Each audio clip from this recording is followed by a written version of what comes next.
बिना धागे और बिना मोतियों की जो माला है वह है हमारी श्वास अर्थात प्राण ऊर्जा, जो एक ऐसी माला है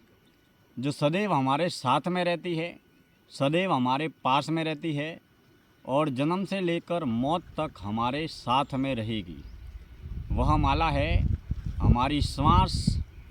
जिसके ज़रिए हम इस जीवन को जीते हैं। इस माला में हम न तो मोतियों को देख सकते हैं, न ही धागे को देख सकते हैं, लेकिन यह माला हमारे भीतर लगातार चलती रहती है। जन्म के वक्त पहली सांस से इस माला का जाप या इस माला का चलना प्रारंभ हो जाता है, अर्थात सांस के माध्यम से जीवन को जीने की प्रक्रिया प्रारंभ हो जाती है और यह माला अर्थात श्वास मौत तक, जीवन की आखिरी श्वास तक जारी रहती है।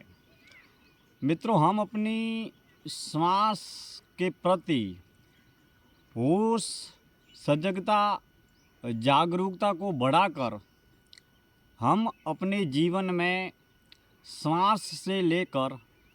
प्राण तक की और प्राण से आत्मा परमात्मा तक की यात्रा को तय कर सकते हैं। आवश्यकता है हम इस श्वास के प्रति सहज जागरूक बने रहें। आने जाने वाली श्वास के प्रति हम सचेत बने रहें और श्वासों की माला जो दिन रात 24 घंटे 365 दिन सुख में, दुख में, धूप में, चाव में, गरीबी में, अमीरी में, उजाले में, अंधेरे में, हर क्रिया को करते वक्त श्वासों की माला चलती रहती है। अब इस श्वासों की माला के प्रति अगर हम सचेत रहने का प्रयास करें या फिर इस माला के प्रति श्वासों पर ध्यान केंद्रित करने का और श्वासों पर ध्यान को समर्पित करने का प्रयास करें, तो हमारा मन धीरे धीरे श्वास पर केंद्रित होगा, श्वास पर समर्पित होगा और धीरे धीरे साधक का मन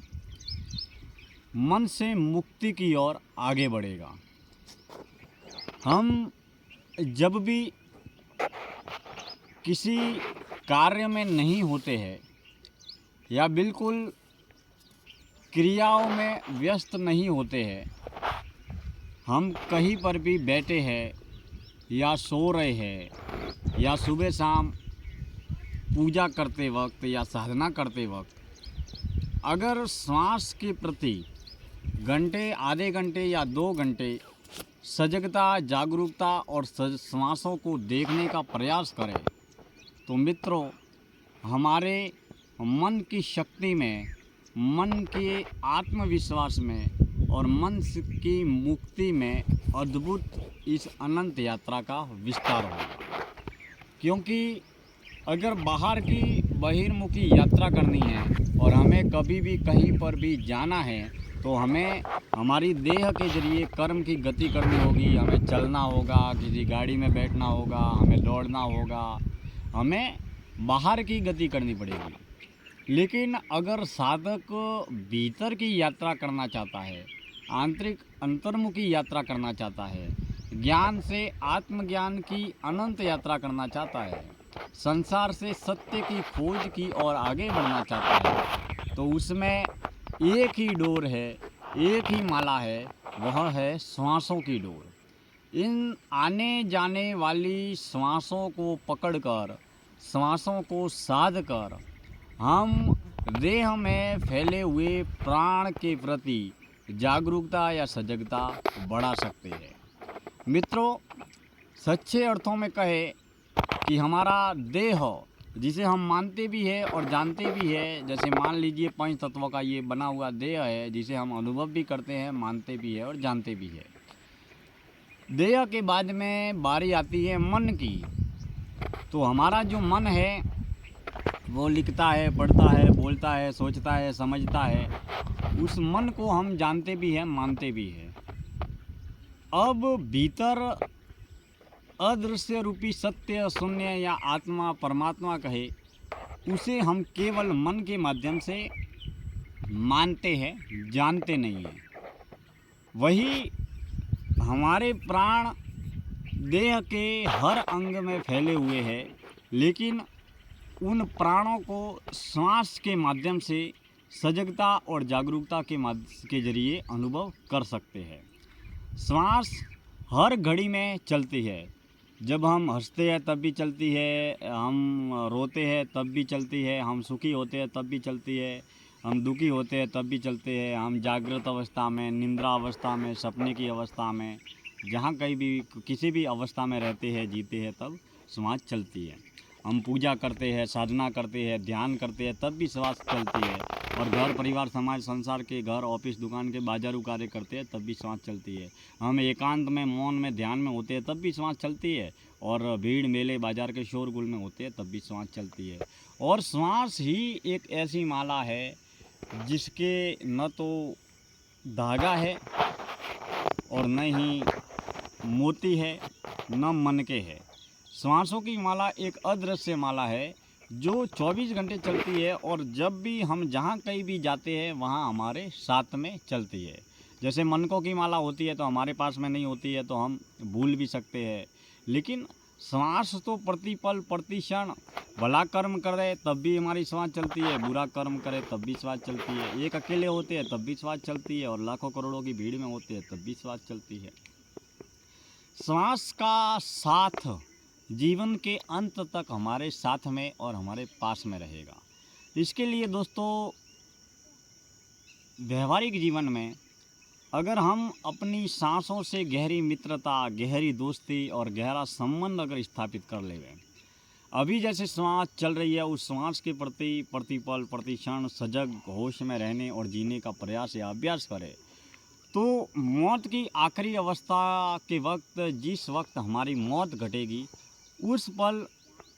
हमारी पंच ज्ञान इंद्रिया, पंच कर्म इंद्रिया कर्म करना बंद कर देगी, उसके प्रति होश, बोध या समझ घट जाएगी। लेकिन हमारी जो श्वास है उसके प्रति अगर हम जागरूक रहने का प्रयास करें, तो उस श्वास को सहारा बनाकर हमारा श्वास जो है, इस डोरी को पकड़कर हम भीतर की यात्रा को तय कर सकते हैं। जैसे ही सांस भीतर जाती है, उस सांसों के जरिए हम अपने भीतर उतरते हैं मन के माध्यम से, और धीरे धीरे देह की संवेदनाओं के प्रति जागरूक रहकर, श्वास ऊर्जा के प्रति जागरूक रहकर और मन के विचारों के प्रति जागरूक रहकर, देह, मन, प्राण, इन सभी के प्रति सजगता और जागरूकता को बढ़ाकर हम जीवन के प्रति सतत जागरूकता की यात्रा को तय कर सकते हैं। मित्रों, श्वास मौत तक चलेगी, और प्रतिपल प्रतिक्षण जिस श्वास को सहज स्वाभाविक रूप से ले रहे हैं, उसके प्रति सजगता और जागरूकता अगर आज अभी से बनाए रखें, तो जिस दिन हमारी मौत घटेगी उस दिन सजगता, जागरूकता, श्वास के प्रति रहना और हर कर्म, हर क्षण, हर पल और हर श्वास के प्रति रहना और जागरूक रहने का प्रयास और अभ्यास नियमित निरंतर अगर करते रहेंगे, तो जीवन की आखिरी घड़ी में भी श्वास के प्रति, प्राण ऊर्जा के प्रति जागरूक रहने का प्रयोग या अभ्यास काम में आएगा। क्योंकि यह जन्म प्रतिपल घट रहा है और मौत भी प्रतिपल घट रही है। जो श्वास अंदर से बाहर आ रही है वह हमारी मौत है, और जो श्वास बाहर से अंदर ले रहे हैं वह हमारा जीवन है। तो मित्रों, जन्म और मौत प्रतिपल प्रतिक्षण घट रहे हैं। शाम को हम जब निद्रा अवस्था में सोते हैं, तब हमेशा के लिए पूरी दुनिया को कुछ घंटों के लिए रात्रि काल की अवस्था में भूल जाते हैं, और जैसे ही सुबह हमारी आँख खुलती है तो घर परिवार समाज संसार के सारे कार्यों में हम वापस लिप्त रहते हैं। तो मित्रों, साधक को कमल की तरह जीवन को रहना चाहिए, जीवन को जीना चाहिए, जिस तरीके से एक जो कमल होता है वो कीचड़ में खिलता है और कीचड़ में खिलकर दुनिया को सुगंध देता है, सुंदरता देता है, फूल देता है, तो एक सांसारिक ग्रस्त साधक को दुनियादारी दुकानदारी के मेले में रहते और जीते हुए सत्य और शून्य की यात्रा को तय करना चाहिए। तो साधक का जीवन कमल के फूल की तरह होना चाहिए, जिसमें न तो किसी चीज़ का हमें त्याग करना है, न किसी कर्म से भागना है, बस केवल जागना है। मित्रों, जीवन दर्शन यात्रा में मैं दिनेश्वर माली तत्व ज्ञान, मनोविज्ञान और दर्शन शास्त्र से जुड़े हुए कई गहरे कर्म और ज्ञान के अनुभवों से जुड़े हुए विषयों पर मैं सार्थक सकारात्मक संवाद करता हूँ और दैनिक व्यवहारिक सांसारिक ग्रस्त जीवन में किस तरीके से हम सत्य और शून्य की दिशा में आगे बढ़ते हुए आंतरिक आध्यात्मिक यात्रा तय कर सकते हैं, उसके प्रायोगिक अनुभव को मैं व्यक्तिगत स्तर पर इस यूट्यूब दिनेश्वर माली ऑफिशियल पर आप सभी के सामने साझा करता हूं। आप हमारी जीवन दर्शन यात्रा से जुड़े हैं और जुड़े रहे। धन्यवाद।